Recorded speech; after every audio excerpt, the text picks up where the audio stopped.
शुभेंदु अधिकारी बीजेपी को हटाने के लिए ममता बनर्जी अब नक्सलियों से मिलाएगी हाथ। बीजेपी नेता ने खोली पोल, कहा ममता कुर्सी के लिए किसी भी हद तक जा सकती है। मतलब ममता बनर्जी अपने चेयर में बैठने के लिए, कुर्सी पाने के लिए वो किसी भी हद तक जा सकती है। अधीर रंजन चौधरी बोले, ममता अपने कर्मों की सजा भुगत रही। बंगाल पे जितने अत्याचार हुए, जितने दहशत हुई, उसका नतीजा उनको भुगतना पड़ेगा।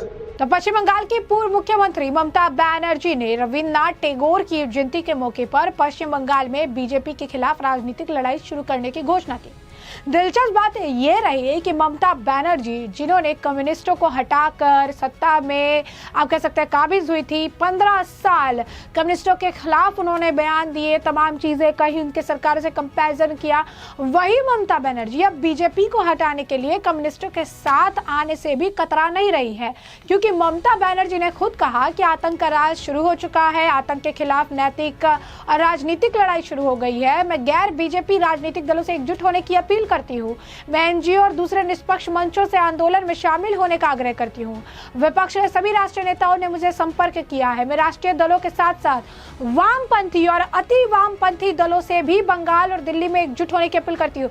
जी हाँ, बिल्कुल सही सुना आपने, ममता बनर्जी ने एग्जैक्टली ये लाइन कही है। उन्होंने जो कहा है, मैं फिर एक बार आपको रिपीट कर देती हूँ। उन्होंने कहा, मैं राष्ट्रीय दलों के साथ साथ वामपंथी और अति वामपंथी दलों से भी बंगाल और दिल्ली में एकजुट होने की अपील करती हूँ। ये वही वामपंथी, अति वामपंथी की बात कर रही हैं जिसके खिलाफ इन्होंने राजनीतिक लड़ाई छेड़ी थी, जिनके खिलाफ इन्होंने जनता के सामने अपने आप का एक मजबूत लीडर पेश करने की बात कही थी, जिनके खिलाफ लड़कर वो सत्ता में 15 सालों तक कब्जा जो है कर रखी, और अब सत्ता में बाहर होते ही उनके साथ जाने की बात भी करने से कतरा नहीं रही हैं। उन्होंने ये भी कह दिया कि अगर कोई राजनीतिक दल इस मुद्दे पर मुझसे बात करना चाहता है तो मैं चर्चा के लिए तैयार हूं। ममता बनर्जी के इस बयान के बाद सोशल मीडिया पर तगड़े तरीके की प्रतिक्रिया देखने के लिए मिली, क्योंकि बीजेपी नेताओं ने इस मामले को लेकर ममता बनर्जी को मुंहतोड़ जवाब दिया, या यूं कहिए आड़े हाथ लिया। बीजेपी के नेता केआ घोष ने कहा कि किसने कहा कि ममता को लेफ्टिस्ट को बर्दाश्त नहीं कर सकती हैं। उनकी सरकार लेफ्ट 2.0 थी, जो तुष्टीकरण की पॉलिटिक्स को अगले लेवल पर ले जा रही थी। सबसे बुरी बात यह है कि वो अल्ट्रा लेफ्ट और नक्सलियों को अपने साथ आने के लिए बुला रही हैं, जबकि हमारे होम मिनिस्टर देश से नक्सलवाद को खत्म करने के लिए काम कर रहे हैं। वो कुर्सी के लिए किसी भी हद तक जा सकती हैं। ये साफ है कि कहीं ना कहीं ममता अलगाववाद का सपोर्ट करती हैं। चाहे वो कुछ भी कर ले, वो कामयाब नहीं होगी। क्या कुछ कह रही हैं वो, सुनिए। देखिए, ये तो अलीबाबा और 40 चोर की झुंड है। तो ममता बनर्जी, किसने कहा कि वो वामपंथियों को देख नहीं सकती थी? वो तो खुद वामपंथी 2.0 थी। उनका सरकार, जो उनका मनोभाव था, ये तो बिल्कुल वामपंथी 2.0, वामपंथी निर्लजता के जैसे वो मुस्लिम अपीजमेंट करते थे। ममता बनर्जी उसका 2.0 अल्ट्रा वर्जन वो भी करती थी। और सबसे हैरानी की बात ये है, वो जो उग्रवाद अल्ट्रा लेफ्ट, उनको लेके उनको आवेदन किया है कि उनके साथ आए। जो अलगाववाद जो अल्ट्रा लेफ्ट करते हैं, जिसके लिए हमारे आदरणीय गृह मंत्री जी वो भारत से नक्सलवाद को हटाने की बात कर रहे हैं। पूरा भारत नक्सल फ्री हो रहा है और ममता बनर्जी वहीं पर वो नक्सलियों को बुला रहे हैं। मतलब ममता बनर्जी अपने चेयर में बैठने के लिए, कुर्सी पाने के लिए वो किसी भी हद तक जा सकती है। देश रहे ना रहे, प्रदेश रहे ना रहे, कुर्सी रहनी चाहिए। तो इसीलिए जब ममता बनर्जी को बांग्लादेश का जो जमात लीडर है, जब उन्होंने कहा था कि आप पश्चिम बंगाल को एक अलग राष्ट्र घोषणा कीजिए, ममता बनर्जी उस पर कोई टिप्पणी नहीं किया। वो एक गणतंत्र के मुताबिक पश्चिम बंगाल एक फेडरल स्ट्रक्चर में एक अंग राज्य था है, वो उसी का मुख्यमंत्री होने के बावजूद उन्होंने इस पर टिप्पणी नहीं किया। उन्होंने कहा नहीं कि मैं भारत का अभिन्न हिस्सा हूं। इससे साफ पता लगता है कि ममता बनर्जी के अंदर भी ये अलगाववाद का जो इच्छा कहीं ना कहीं है। तो इसीलिए वो अब उग्रवाद को उनके सपोर्ट में वो बोल रही है कि हम लड़ेंगे, लेकिन इसके कोई फायदा नहीं होगा। तो जैसा कि आपने उनका बयान सुना, इस दौरान उन्होंने राहुल गांधी और कांग्रेस का भी जिक्र किया।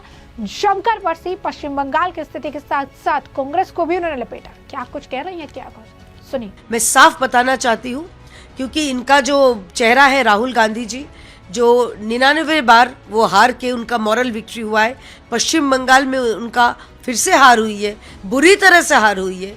तो ये जो कांग्रेस जो गुट है कांग्रेस के नेतृत्व में, तो ममता बनर्जी अब कहाँ कहाँ जाएगी मालूम नहीं, लेकिन इसका कोई फायदा नहीं होगा, क्योंकि उनके साथ जो है, एक है शीश महल का नेता, एक है टोटी चोर, एक है ममता बनर्जी का पूरा फाइल चोर सरकार जो हुआ करता था। तो ये सारे चोर मचाए शोर का गुट कोई फायदा नहीं है, क्योंकि प्रदेश में और सारा देश में कमल खिल चुका है।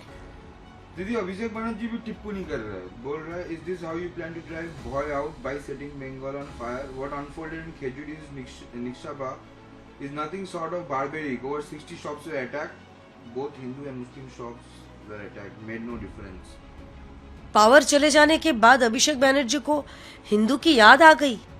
पहली बात यह है कि ये घटना अगर हुई है तो हमारे मुख्यमंत्री, हमारे प्रशासन इसकी कड़ी इसका जांच होगी। जो कोई भी है इसके पीछे, किसी को बख्शा नहीं जाएगा। और सबसे बड़ी बात यह है कि ये जो कर रहे हैं ये तत्काल बीजेपी है। ये तृणमूल भेड़िए के भेष में अपना भेष बदलते हुए वो बीजेपी बन के ऐसे आक्रमण कर रहे हैं। जो लोग हैं, दुकानें हैं, अगर इनके ऊपर आक्रमण किया जा रहा है, किसी को बख्शा नहीं जाएगा, क्योंकि ये तृणमूल की सरकार वो गई, भौय की सरकार गई है, भौरशा की सरकार वापस आ गई है। और जो रातों रात अपना शर्ट बदल के, अपना हरा शर्ट बदल के भगवा शर्ट पहन के, अगर उनको लगता है कि ये करने से वो बड़ा बीजेपी हो जाएगा, ये मूर्ख के स्वर्ग में वापस रह रहे हैं वो। दीदी, Sovandeb Chattopadhyay leader of opposition बन गए अभी, क्या बोलेंगे कुछ? उनका पार्टी है, वो किनको बनाए लीडर ऑफ अपोजिशन, किनको चीफ विप बनाए, किनको डेप्यूटी लीडर ऑफ अपोजिशन बनाए, ये तो हमने सुना नहीं था। अब डेप्यूटी बहुत 80 लोग हैं, उनमें सबको एकोमोडेट करना पड़ेगा। तो नए नए उनका ये है, तो अपना पार्टी उनका जैसे उनका जी करे वो चलाए। लेकिन इतना मैं बता सकती हूँ कि पश्चिम बंगाल में विधानसभा में भी जो अपोजिशन है उनको भी बोलने का समय दिया जाएगा, उनको भी सम्मान दिया जाएगा, क्योंकि ये भारतीय जनता पार्टी की सरकार है। हम गणतंत्र को सम्मान करते हैं, उनके तरह नहीं कि तब हमारी जो लीडर ऑफ अपोजिशन और आज के मुख्यमंत्री जो है उनको सस्पेंड पे सस्पेंड किया जा रहा था, क्योंकि वो सच कहते थे। सरकार की जो खामियां हैं वो सदन में, विधानसभा के कक्ष में वो उठाते थे। ये नहीं होगा, इतना हम लोग आश्वासित करते हैं। तो जैसा कि आपने उनका बयान सुन लिया, इसी के साथ साथ कांग्रेस के नेता अधीर रंजन चौधरी, जो लगातार पश्चिम बंगाल में ममता बनर्जी के खिलाफ मोर्चा खोले हुए थे, अब अधीर रंजन चौधरी ने भी कुछ इस तरीके का बयान दिया है, जिससे उनका ये कहने का तात्पर्य है कि ममता बनर्जी ने जो बोया वही काट रही हैं। अधीर रंजन चौधरी ने कहा कि ममता बनर्जी के राज में अब नतीजे जो हैं अब देखने के लिए मिलेंगे। उन्होंने बंगाल में कांग्रेस और सेक्युलर जगहों को खत्म करने की बहुत कोशिश की और आज वो खुद सजा जो है भुगत रही है, सपोर्ट मांग रही हैं, क्योंकि उनकी ताकत कम हो गई है। पहले उन्हें राहुल गांधी को इंडिया अलायंस के लीडर के तौर पर मानना चाहिए और उसके बाद ही हम किसी बात पर सोचेंगे। क्या कुछ कह रही हैं अधीर रंजन चौधरी, सुनिए। ममता बनर्जी कभी कांग्रेस की नाम जिक्र किया क्या? सारे ममता बनर्जी की जमाने में बंगाल पे जितने अत्याचार हुए, जितने दहशत हुई, उसका नतीजा उनको भुगतना पड़ेगा। सुनियोजित तरीके से, सोची समझी तरीके से कांग्रेस पार्टी को और खासकर जो धर्मनिरपेक्ष जो एक जगह बचे हुए थे बंगाल में, उनको तबाह करने के सबसे ज्यादा कोशिश अगर किसी ने की होगी तो उनका नाम ममता बनर्जी। अभी वो खुद सजा भुगत रहे हैं, सबको बुलाने की कोशिश कर रहे हैं, क्योंकि उसकी ताकत अभी नहीं है अकेले दम पर कुछ करे, सहारा मांग रहे हैं। लेकिन फिर भी कांग्रेस की नाम जिक्र नहीं किए। अगर बचना है तो राहुल गांधी को इंडिया गठबंधन की नेता मानते हुए पहले दरखास्त करे, उसके बाद सोचा जाएगा। तो जैसा कि आपने अधीर रंजन चौधरी का बयान सुन लिया है, इसके साथ साथ आपको बता दें कि ममता के बयान को लेकर लगातार प्रतिक्रियाओं का दौर देखने के लिए मिल रहा है। लगातार वो अपने इस बयान को लेकर जो है फंसती दिख रही हैं। इस बीच आपको बता दें कि जो है मिनिस्टर खुदीराम टुडू जो है उन्होंने भी इस मामले पर प्रतिक्रिया दी। उन्होंने ओथ लेने के बाद उन्होंने कहा कि किस तरीके से महिलाओं को जो है वो पूरी तरीके से प्रोटेक्ट करेंगे, उनके खिलाफ जो भी अत्याचार है, जैसा कि प्रधानमंत्री नरेंद्र मोदी ने कहा था कि 4 मई के बाद फाइल खुलेगी, तो उन्होंने कहा कि जो भी आप कह सकते हैं तमाम चीजें हुई उसके खिलाफ जो एक्शन लिए जाएंगे। महिलाओं को पश्चिम बंगाल में उनके राइट्स को और उन्हें जो है प्रोटेक्ट करने का काम किया जाएगा। क्या कुछ कहना है उनका, सुनिए। उस जनत पश्चिम बंगाल का डेवलपमेंट के लिए तो मौका मिला है, तो मेरा कोशिश हम पूरा करेंगे। महिला नारी सुरक्षा के लिए नारी सुरक्षा के लिए जो पश्चिम बंगाल में आप टीएमसी का जो सरकार चल रहा है उसी टाइम तो देख रहे हैं, वहाँ नारी का सम्मान नहीं दिया नारी, टीएमसी सरकार। तो भाजपा सरकार तो हो गया, तो इसमें जो नारी को पूरा सम्मान मिलेगा, उनको ऊपर कोई नहीं, हम बर्दाश्त नहीं करेंगे, नारी का सम्मान देने चाहिए।